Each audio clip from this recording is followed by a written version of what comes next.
국민 TV에 거는 기대가 큽니다. 진보정의당 노회찬 대표입니다. 원래 저는 이 자리에 오기 전까지 TV라 그러면 텔레비전의 약자로 생각했는데 TV가 태권부의 약자구나. 예, 국민을 지켜주는 태권부로 거듭나시길 바랍니다. 축하드립니다. 태권부의 국민TV, 세상을 정의롭게 만들겠습니다. 미디어 협동조합 국민TV 조합원 가입으로 동참해주세요. 홈페이지는 포털 사이트에서 미디어 협동조합 국민TV.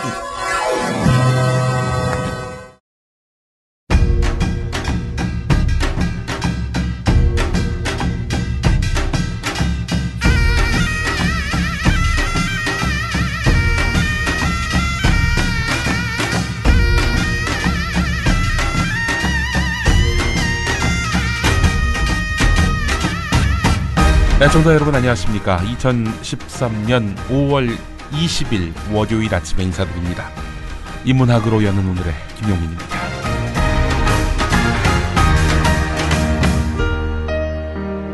(1388년) 오늘은 이성계의 위화도 회군이 있었던 날입니다. 위화도 회군, 그 직접적인 원인은 폭우였습니다. 압록강에는 한 100여 개 정도 섬이 있는데 이 가운데서 가장 큰 섬이 바로 위화도입니다. 여의도의 한 1.5배 정도 되는데 고려군이 명나라 정벌에 나섰을 당시에 이 위화도는 최전방이었습니다. 이제 강 건너면 바로 명나라인데요. 자, 우군 통제사 이성계가 위화도에 도착했을 때는 5월 장마가 시작돼서 비가 많았습니다.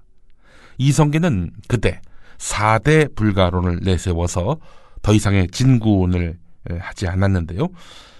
그 4대 불가론 가운데 네 번째 이유가 많은 비가 와서 악교가 녹아서 활이 풀어지고 군사들이 질병을 앓는다는 겁니다. 이런 상황에서 전쟁을 치러봐야 질 게 뻔하다 이런 얘기죠. 그래서 조정이 진군하라 이렇게 명령했음에도 불구하고 회군을 했습니다. 회군을 해서 바로 역성혁명을 일으키고 조선 왕조를 창립하게 됩니다. 자, 이 상황을 보게 되면 이성계가 사대주의자 아닌가 이렇게 또 볼 법도 합니다. 정말 이성계는 사대주의자였을까? 우리가 아는 조선의 사대주의는 중국에게 기대는 사대주의죠. 조선 초기부터 나타났던 것은 아니다. 이런 분석이 적지 않습니다. 조선의 사대주의가 극렬하게 치우치는 시기는 조선 초중반을 넘어선데요. 조선 초의 외교관은 강대국 사이에서 실리를 찾고 생존을 도모한다로 보는 쪽이 타당해 보인다는 겁니다. 이성계가 사실 조선을 세우고 나서 중국과의 관계는 그리 썩 좋지 않았습니다. 험악해진 분위기에 힘겨루기가 이어졌던 것이죠. 또 명나라의 태조였던 주원장은 조선을 매우 두려워했던 것으로 보입니다. 북쪽에는 원나라 잔당이 세운 북원이 이렇게 건재했었고요. 이들과의 전쟁에서 상당 부분 힘을 쏟아부은 주원장으로서는 현실적으로 요동을 관리할 힘이 없었습니다. 이런 상황에서 조선이 행여 군사를 일으켜서 우리를 위협한다? 이건 정말 주원장으로서는 상상하기도 싫은 그런 시나리오였습니다. 자, 실제로 그 명나라 실록 보면요, 주원장이 조선은 수도에서 압록강까지 요충지에 군량을 엄청나게 비축했고 약 20만 군대로 쳐들어오면은 우리가 어떻게 막겠는가 라면서 신하들에게 한탄했다는 그런 내용이 있습니다. 고려 조선에 대한 중국인들의 이미지, 그런 의미에서 본다면은 군사 강국이다 이렇게 볼 수 있을 것 같습니다. 사실 거란족과의 전쟁에서 매번 승리하지 않았습니까? 자신들을 순식간에 무너뜨린 원나라와 수십 년 동안 싸웠습니다. 비록 지긴 했지만 더욱이 수십만 홍건적 왜구들과의 전쟁에서도 끝내 살아남은 것, 이것이 바로 조선을 군사 강국이라고 볼 수밖에 없었던 이유 가운데 하나였습니다. 조선뿐이 아니죠, 고려까지. 자, 하지만 이성계가 명나라에다가 국호를 정해달라 이렇게 요청한 걸로 보면 이것도 이성계가 사대주의자 아니냐 이렇게 보는 사람들도 있을지 모르겠습니다. 실제로 이성계는 주원장에게 조선, 화령 둘 중에 하나로 국호를 정해달라 이렇게 요청했다고 합니다. 조선, 화령. 화령은 또 어디서 처음 들어본 이름이시죠? 예.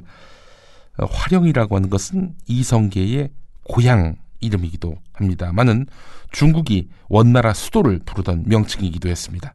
그래서 우리 마음에 안 들면은 지금 원나라 잔당들과 손잡고 너희를 한번 치겠다 이런 뜻으로도 볼 수 있기 때문에 너희가 어떻게 나오는지 보겠다 이런 협박의 의미가 담겨 있었다는 그런 분석도 있습니다.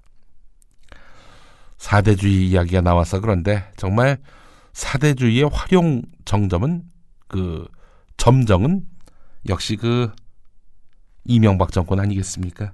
2008년 5월 29일자 주한 미국 대사관 외교 전문에 등장한 이상득 당시 국회 부의장은 버시바우 주한 미국 대사에게 이명박 대통령은 뼛속까지 친미 친일이니 의심할 필요가 없다 이렇게 말하고 있습니다. 대통령은 친중국 성향이 아니다 라면서 안심시키기도 했는데요. 그러면서 김대중 노무현 정부의 반미 친북 시대 잔재가 힘을 잃으면 반미 문제도 사라질 것이다 이렇게 말했다고 합니다. 또 2008년 1월에 버시바우 전문을 보게 되면 대통령직 인수위원회에 있던 최시중 현인택 씨가 4월 한미 정상회담 전에 미국 쇠고기 수입을 재개하겠다고 약속한 부분도 있습니다.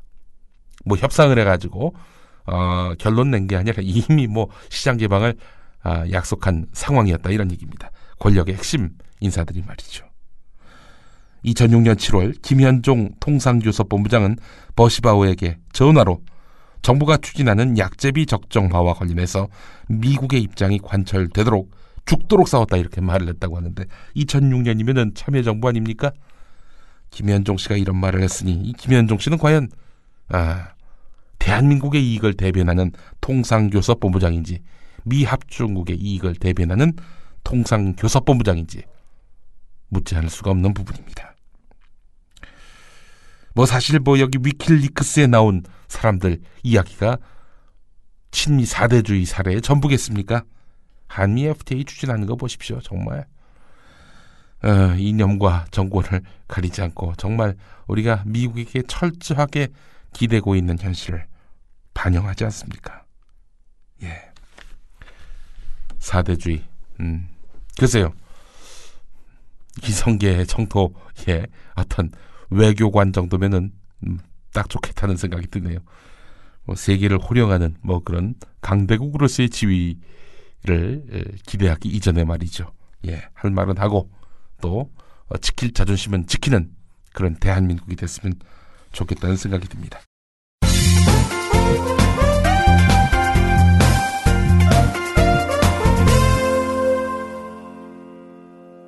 이문학으로 여는 오늘 2013년 5월 20일 새 주간의 첫날 월요일 아침에 여러분과 함께하고 있습니다. 이번 주간에는 특별히 5월 23일 노무현 전 대통령의 서거 4주기가 있지요. 또 지난 주간에는 광주 민중항쟁 33주기 일이 또 있었습니다. 참 5월 봄이 만개하고요. 또 가정의 달이라 해서 또 화사한 그런 계절인데 참 우리에게는 비극적인 슬픔의 날들 너무나 많습니다. 1806년으로 가보겠습니다. 오늘은 존 스튜어트 밀이 태어난 날입니다. 존 스튜어트 밀이 누구냐? 1806년에 태어났다고 말씀드렸는데 그 무렵은 산업혁명기와 거의 맞물려 있습니다. 존 스튜어트 밀은 자유론을 만들어낸 인물이죠. 그야말로 자유론 하면은 존 스튜어트 밀, 밀 하면은 또 자유론입니다. 영국의 사상가이기도 한데, 자, 산업혁명을 경험하면서 밀은 생산에 이어서 교통, 교육 등 모든 것이 대량화되면서 획일화를 피할 수 없다 이렇게 걱정했던 인물입니다. 빠르면 좋고 많으면 좋은 거 아닌가 이렇게 들 생각을 하시죠. 자, 하지만 이런 획일화가 과연 인간의 삶을 행복하게 만드는가 이 의문을 던진 인물입니다. 자, 2012년 6월 12일자 한겨레 유레카 칼럼 안에 정재권 논설위원이 쓴 자유의 적이라는 칼럼을 좀 소개해드리겠습니다. 영국의 사상가인 존 스튜어트 밀의 명저 자유로는 1859년에 나왔다. 이 책에서 존 스튜어트 밀이 내내 경고한 것은 다수, 즉 널리 보급된 여론과 감정의 횡포다. 민주주의 사회에서는 사법적 제재 이외의 방법으로 지배적 여론과 감정을 강제하고 그것을 통해서 정치적 억압보다 더 강력한 사회적 억압이 행사된다는 것이다. 갑자기 그 통합진보당 사태가 또 생각이 나네요. 통합진보당 사태와 관련해서 이른바 종북으로 지목받았던 인사들이 있죠. 이정희 대표, 김재현 의원, 또 이석기 의원. 부정선거와 관련이 있다는 기소 사실이 없습니다. 검찰이 정말 부정선거와 연관돼 있다면 이 세 사람 기소 정도가 아니라 구속까지 감행하려 했겠죠. 그러나 전혀 혐의가 없습니다. 하지만 이 세 사람은 부정선거의 아주 당사자로 낙인이 찍혔습니다. 바로 이 이야기입니다.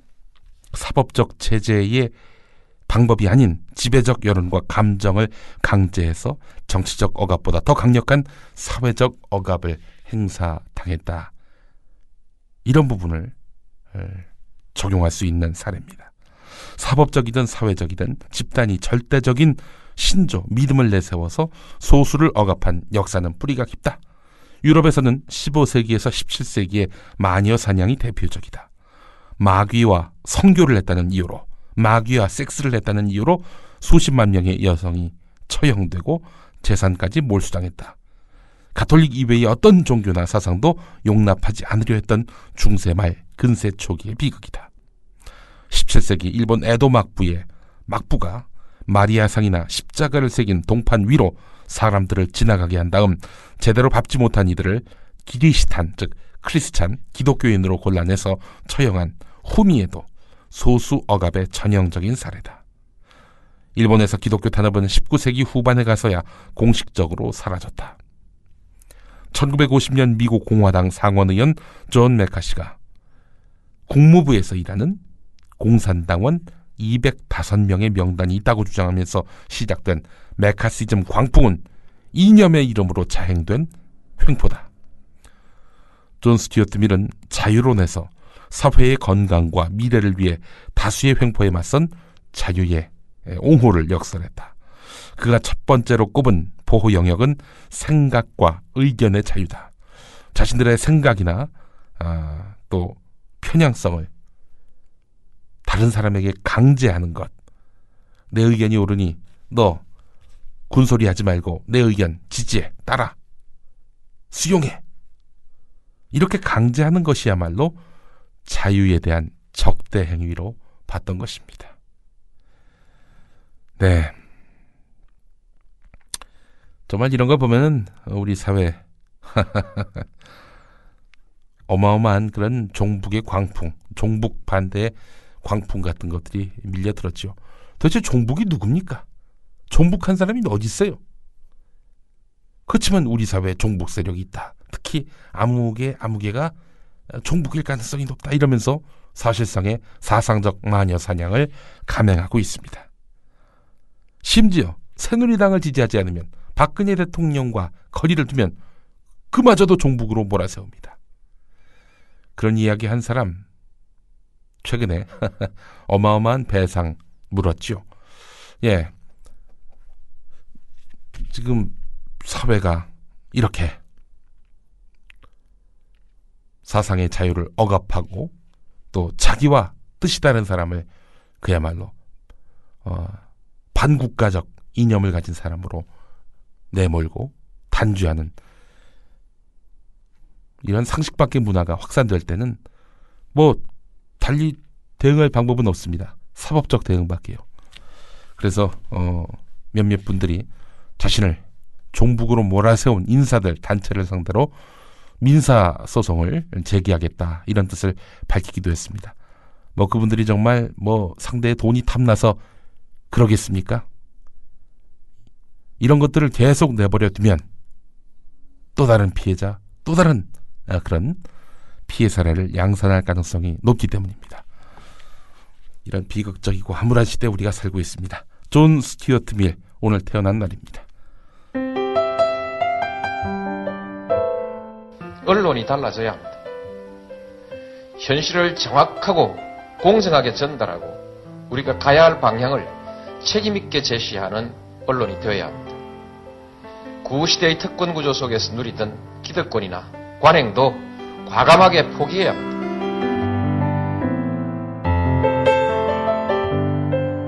건강한 공정방송, 국민TV는 반드시 그 꿈을 이룰 것입니다. 조건이 있습니다. 여러분이 주인이 돼주시는 겁니다. 미디어 협동조합 조합원이 돼주십시오. 국민TV 홈페이지에서 가입하실 수 있습니다. 민주주의 최후의 보루는 깨어있는 시민의 조직된 힘입니다. 이것이 우리의 미래입니다. 인문학으로 여는 오늘 함께하고 계십니다. 5월 20일 월요일 아침에 만나고 있습니다. 저희 국민TV 라디오 함께하고 계신데요. 국민TV가 정말 사상의 자유, 생각의 자유, 이념의 자유를 옹호하기 위해서 태어났습니다. 물론 5.18에 북한군이 개입됐다는 식의 이런 날조와 거짓, 왜곡 이런 것까지 보장하자고 하는 것은 아니죠.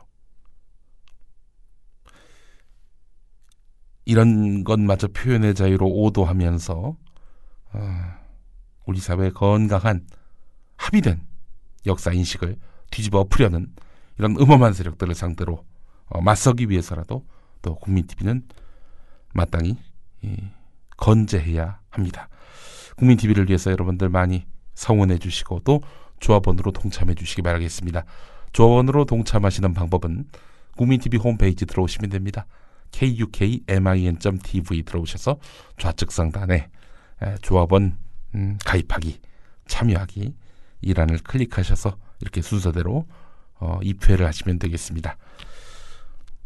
자, 우리 민주주의를 지킬 수 있는 가장 실효적이고 강력한 방법, 바로 국민TV 조합원이 되는 것이다. 감히 이렇게 말씀을 드리겠습니다. 1926년으로 가보겠습니다. 오늘은 님의 침묵이 간행된 날입니다. 때마침 지난 한겨레 토요일자 토요판에 여성학 강사인 정희진 선생의 칼럼이 있더군요. 제목이 님의 침묵입니다. 주목할 만한 내용이 있어서 몇 부분을 제가 좀 인용해 보겠습니다. 시인에게 교과서에 작품이 실리는 것이 영광이기만 할까? 사람마다 다르겠지만 졸업 후에 국어책에 나왔었다라고 해서 읽는 경우는 드물 것 같다. 게다가 입시를 상정하기 때문에 바람직한 그러나 예술로서는 치명적인 그런 감상의 정답을 갖게 된다. 이게 무슨 말이냐? 이 국어책에 나온다 하면 많은 사람들이 읽겠죠? 또 교과서에 실렸으니 얼마나 좋은 작품만 골라서 실었겠습니까? 좋은 점도 있습니다. 하지만 이 시에 대한 다양한 해석이 불가능해진다는 겁니다. 단적으로 이렇게 문제로 나올 수 있다는 겁니다. 님의 침묵에서 님은 누구일까요? 정답, 조국. 예. 조국 서울대 교수가 아니라 조국. 예. 이런 시험 문제 받아보셨죠? 님의 침묵에서 님은 무엇일까요? 사실 민족이나 조국, 입시용으로도 틀린 답이라는 것이 정희진 선생의 주장입니다. 침묵은 침략당하기 전이고 식민지 조국은 신음하거나 저항하는 등 목소리가 있다는 겁니다. 침묵 상태가 아닌 것입니다. 실질적으로 보나 내용적으로 보나 조국이 답일 리 없다, 이런 얘기입니다. 고등학교 시절에 선택 문항 중에 애인도 있었다. 그러니까 님의 침묵에서 님은 무엇일까요? 이 가운데 선택 문항 중에 애인, 이것도 있었다는 거죠. 사지선다형 시험에서는 출제자의 피로가 묻어나는 황당한 선택지가 있기 마련인데 1번 조국, 2번 3번 4번 애인. 애인이라고 찍은 애도 있을까라며 웃던 기억이 난다. 하지만 지금은 밝힐 수 없는, 설명할 수 없는 연인이 진짜 답일지 모른다는 생각이 든다. 사실 님의 침묵을 보면은 처음부터 끝까지 걷잡을 수 없는 사랑 타령이 이어집니다. 사랑 타령. 나의 가슴은 말굽에 밟힌 낙화가 될지언정처럼 피약적이고 님은 듣거나 말거나 일방적입니다. 애국 시인 님의 침묵만 생각하다가 시집 님의 침묵을 읽으면 정말 당황할지도 모른다는 겁니다.